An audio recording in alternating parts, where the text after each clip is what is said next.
Welcome back to Zeitgeist. Here today we have a special guest, one of our many special guests, DJ, producer, DJ Kai. Welcome to the show. Hi, glad to be here. Good to have you, man. Thank you. So, DJ Kai, is it DJ Kai the producer, DJ Kai the DJ? Which one came first? DJ Kai, the DJ came first, hence, you know, DJ Kai. Yeah.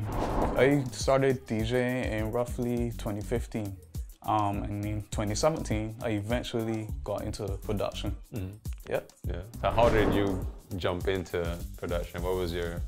What inspired you to get into that? Basically, I got into it because I was doing raw mixes at first. So I'm into soca and such. I did raw mixes for Kaduma Day, Crop Over, you know, the Fets and so on before COVID.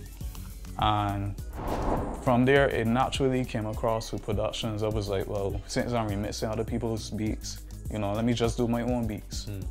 Yeah. So what was that transition going from like DJ to music production? Was there any difficulties jumping into that for you? Actually no, because I have been blessed to be into music as well in terms of like music theory and such. So it wasn't hard at me at all to get into production. And you know, that's how it helped. That's how it came. Right. So you started like making your music, like all the music that you make. Like, how did you come up with like the melodies? All right, so some melodies just come from influences, come from, you know, different music. I like to dive into music and take a listen, learn from the previous releases. You know, this could date from yesterday to the 1970s or so. I just take influence and put them into a new product, new beat. This is one of those things you find out about producers, like they don't just have to listen to what's now, they listen to stuff that went like years ago from all these different genres as well.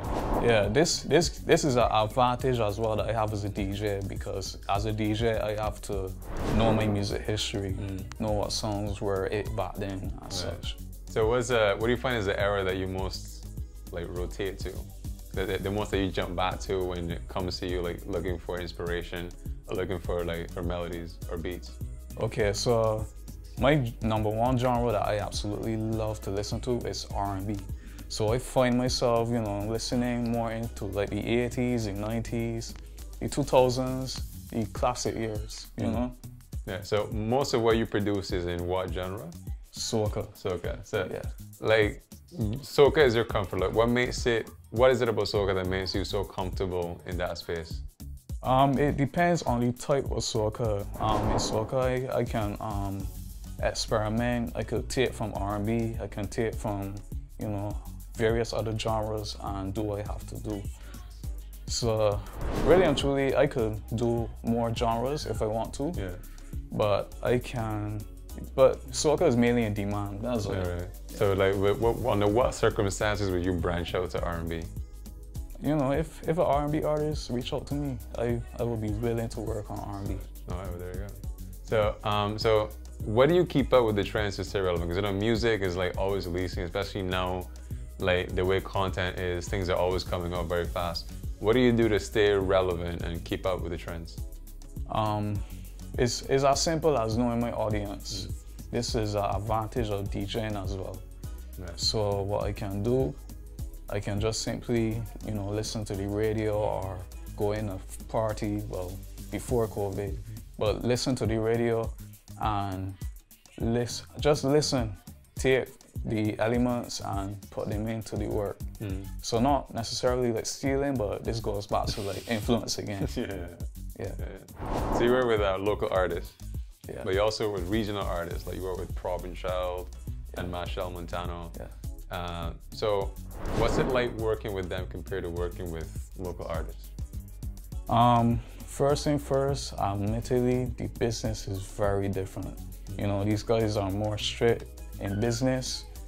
They are also a lot more, well, not more professional, but they are a lot more fluent in what they do. They, you know, they could record a song today and release tomorrow.